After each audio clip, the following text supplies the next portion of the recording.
Hey everyone, welcome back to part 3 of my no armor, no ranged weapon, fist only playthrough of Demon Souls. I was actually pretty lucky there. That blew up a barrel, but I think it blew up on me first, or registered as hitting me first, which prevented the barrel from blowing up maybe, because I'm sure those barrels explode and that could have killed me. So I think I actually was really lucky there and didn't even realize it while I was playing.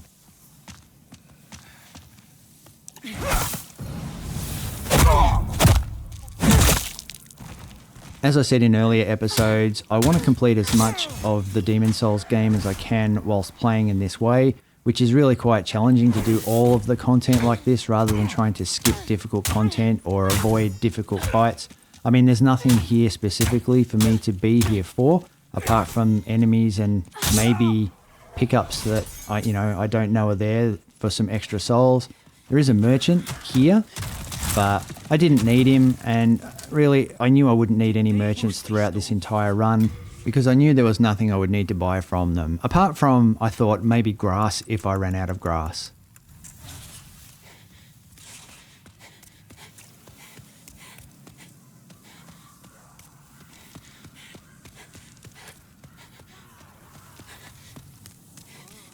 I did remember that the thief ring was down here behind Ostrava. This is probably the most useful ring in the game besides maybe the regenerator's ring, at least for this playthrough. I wasn't really sure how to handle this part. Last time I was here I smoked all of these guys easily with magic. This time around I stood here and I thought about it, and I decided maybe the best idea was to get them to kill themselves by getting them to stand in this fire. So I thought if I lure them over to attack me here, and instead I got myself on fire. So that's pretty funny. But one of them died, so when I saw him die I thought, yep, this is the correct strategy. All I need to do is get them one by one to burn to death.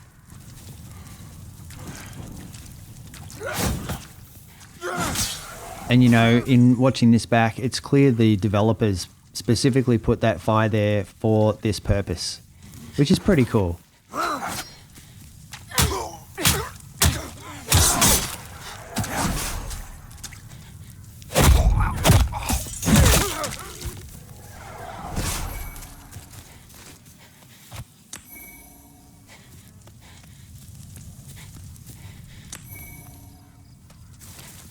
My thanks for your brave rescue. I am Ostrava of Boletaria. Accept this as a token of my gratitude. The key to Ostrava's questline is basically to keep him alive every time you're with him. And I was really nervous about doing that here because I wasn't sure how tough the enemies were around here and whether or not I could take them on fast enough to keep him alive, which had me nervous because my other goal for this run was at this point to complete the entire game with every single world being in pure white tendency. I didn't complete my first run of Demon Souls with all worlds at pure white tendency, so I wanted to see what would happen if I could do that, and that made me nervous because I didn't know if Ostrava died here, if that would ruin my chance at pure white tendency or not, because I kept him alive in my first playthrough. So I really wanted to keep him alive here, so I was feeling pretty nervous and apprehensive at this part of the game.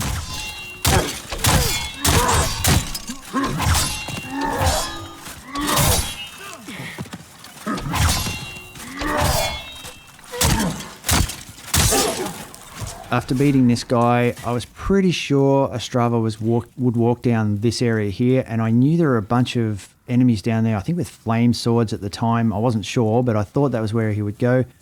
So I thought I had a little bit of time to clear my inventory by sending some of my dead weight off to storage.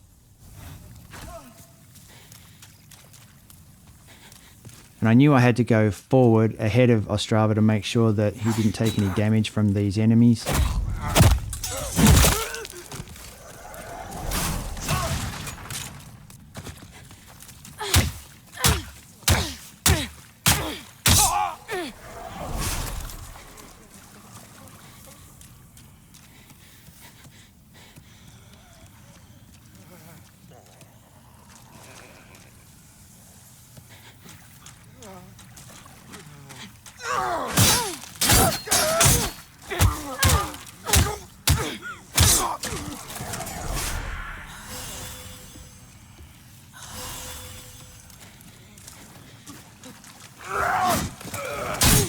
Well, I did not expect to be hit through the fence from the guy inside there, and I almost died there.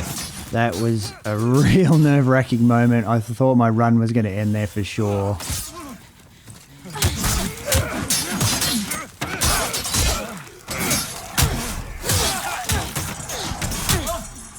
Oops, didn't mean to do that.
Now I take my leave.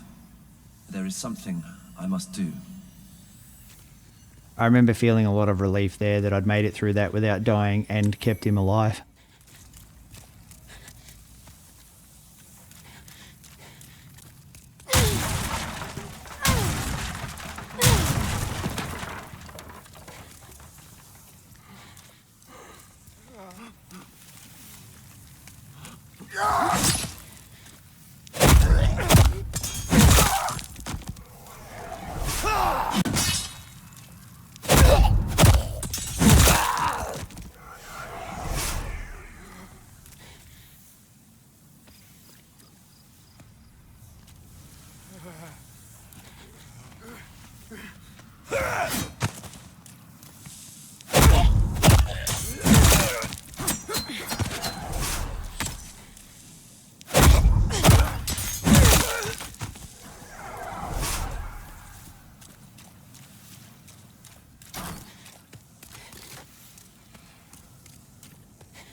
I really wanted to kill that swordsman over there, but the archer that's been firing at me the whole time was easily my priority.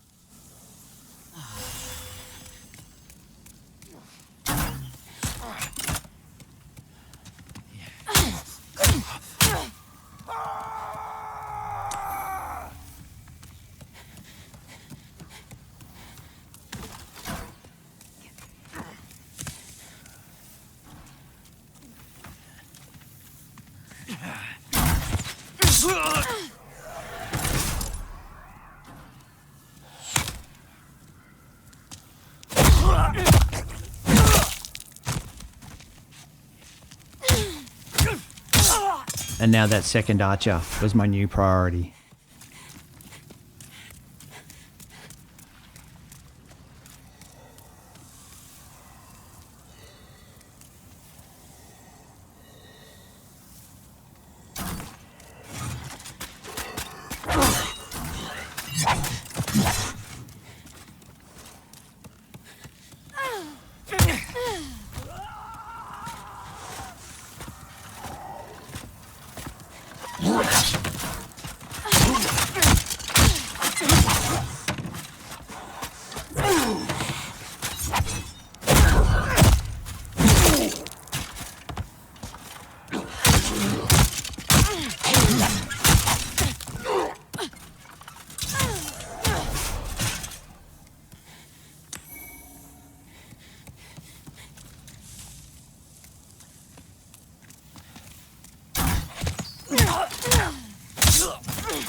I thought there were 2 soldiers either side of this area, but it turns out they were both on the left. I was hoping to lure one at a time, but that didn't work out. So when that failed, I thought, well, maybe if I run this way, they'll follow me and I can get them to be burned alive by these dragons. I didn't look back. I figured either they're following me and they could get burned alive, or I've lost them and then I can lure them one at a time when I go back.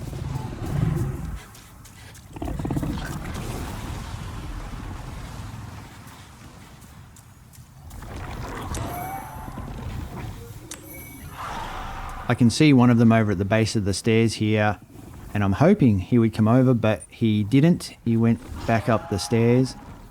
So I figure, okay, if I just let him go a little bit further, then I'll be able to catch up and lure him back on his own.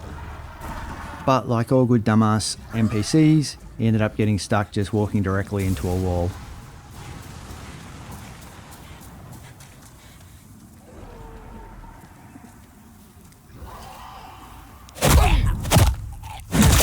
Which honestly just made my life easy. Not as much fun though. I would prefer to have seen him get burned alive by the dragon, but I figured he wasn't going to go down that far anyway.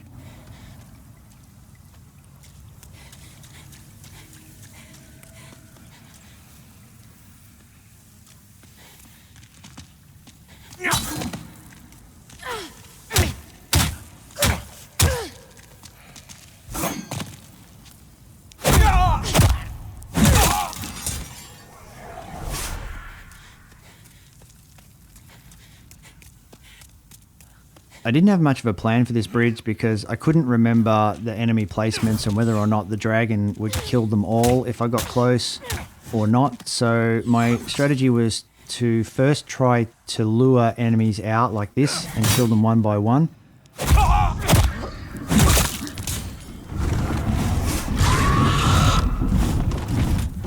I knew the archers were a problem and I had to avoid them. I got hit by an arrow there just to drive that point home. But I also knew I had to either get that sword guy to follow me or get the dragon to burn them all. So I thought if I run in far enough, the dragon should come and burn them all. And at that moment, this big long axe guy came out and another sword guy behind him came out. So now I had 3 melee guys all on my case and no dragon to burn them. So at this point I thought, but I want a dragon to burn them. So I might try and lure them out to the dragons to see if I can do that again. Didn't work the first time, but I thought maybe, I don't know, maybe I'll get all 3 of these guys since they're pretty keen on chasing me down.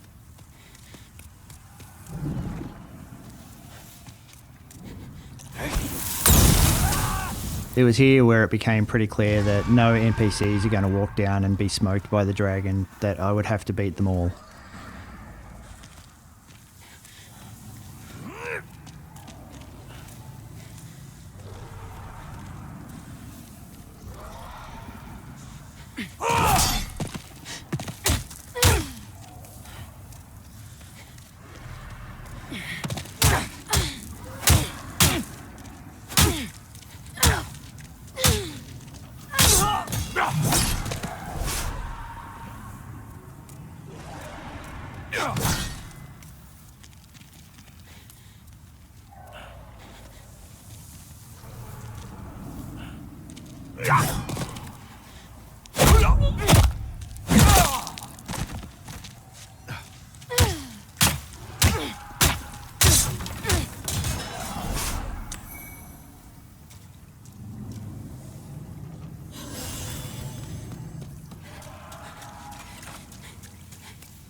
I went after this guy to do a backstab, and as soon as I locked into that animation, I thought, I'm dead, the dragon's going to burn me.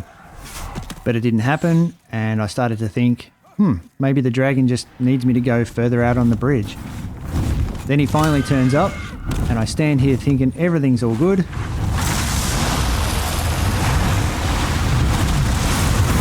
And bam, it comes all the way to me, and I'm like, oh my god, I'm so lucky I didn't die there. Now I see the dragon coming back and I decide to stand out of range. I look at the scorch marks on the stairs and then I move away from them to get some distance. But it's not enough and I get burned again and almost killed again. So the dragon's got me scared shitless at the moment, but I stand here and I think, well, wait on, it didn't actually kill me both times it hit me. So long as I don't get hit by those guys up the other end of the bridge, I'm safe even if the dragon hits me. I shouldn't die. So I decide, stuff it, I'm just going to go for it.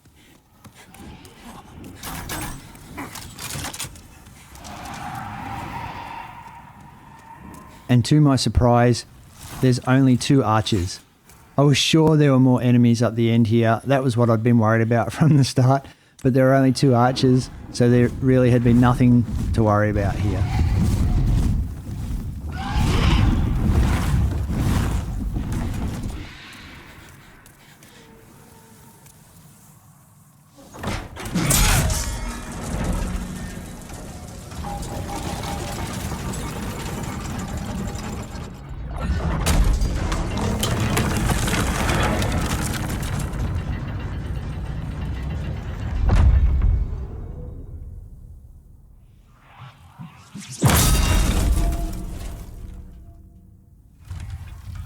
And with that complete, the boss room is now open and the boss can be fought.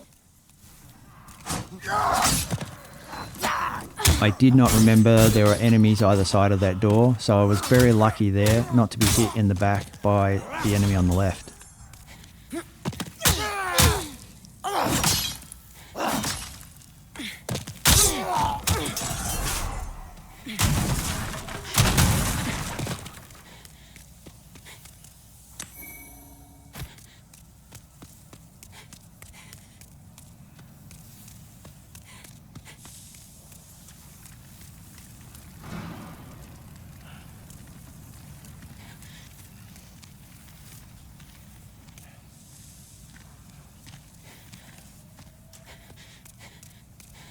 I decided to back off here because I definitely don't want to fight 2 spear guys. I struggle fighting 1 spear guy enclosed in spaces, let alone 2. It's their fast spear pokes. I can never see them coming or I can never avoid them. I find it difficult to parry them. I don't even want to try to parry them. And look, he's got me 3 times there. It's a wonder I'm not dead. I'm just really struggle with these guys and I should have brought him into this room rather than trying to fight him in that corridor.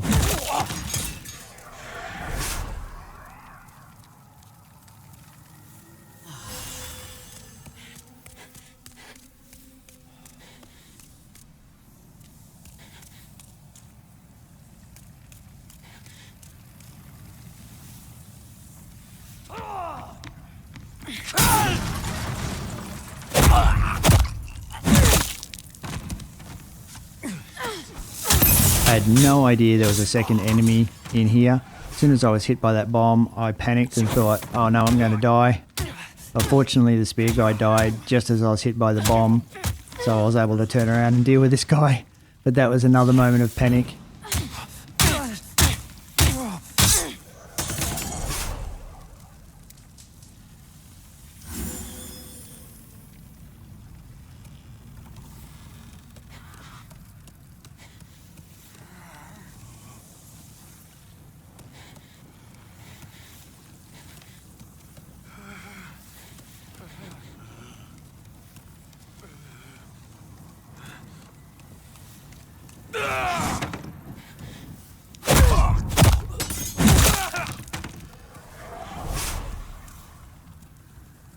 I was well aware this hoplite would probably start throwing spears at me the moment I got too close, but I still had to get close to lure this enemy out.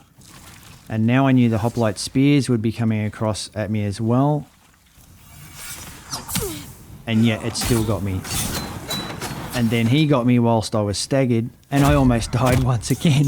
And then I dodged because I knew a spear was probably coming, and it went right over my back. Had I not dodged at that exact moment, I would have died there, and that would have been the end of the run.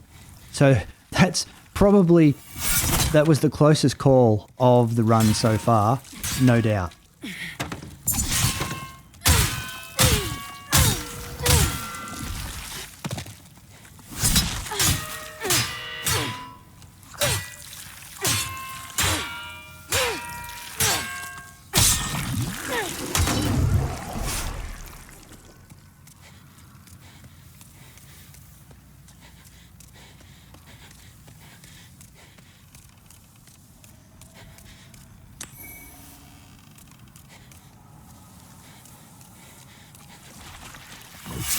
I don't even know how I got hit by that spear. I remember pressing dodge and being surprised that I just stood there and took the spear, and then I pressed dodge again and it worked afterwards.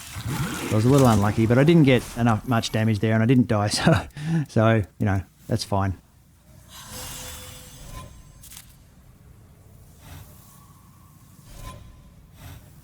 I almost died right here too. I went to walk off there thinking that was the stair, so I almost fell to my death. So that was another close call. Didn't look like it in the replay there, but I can tell you I stopped at the last minute because I was about to run down those stairs that weren't there.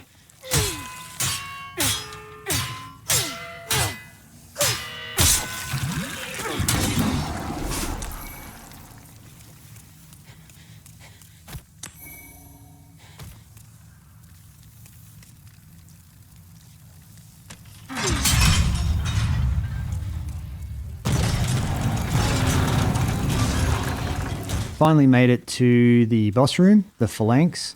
Normally the Phalanx is easily beaten with fire. That's the Phalanx's weakness. And I remember standing here and checking my inventory for firebombs and debating with myself, would I allow myself using firebombs or would I do this the hard way, total fist only? I kept the firebombs in my inventory instead of sending them to storage despite their weight, purely just in case I couldn't do it with fist only for whatever reason. I'd never tried before and I certainly didn't want to die here at this point after making it so far. However, my goal was to do it fist only and not use the firebombs if it was possible to do so. So even though I kept them in my inventory, my plan was not to use them. Anyway, that's the end of this episode. The Phalanx fight is a whole episode all of its own. To see it, head over to part 4. Thanks for watching, and I'll see you there.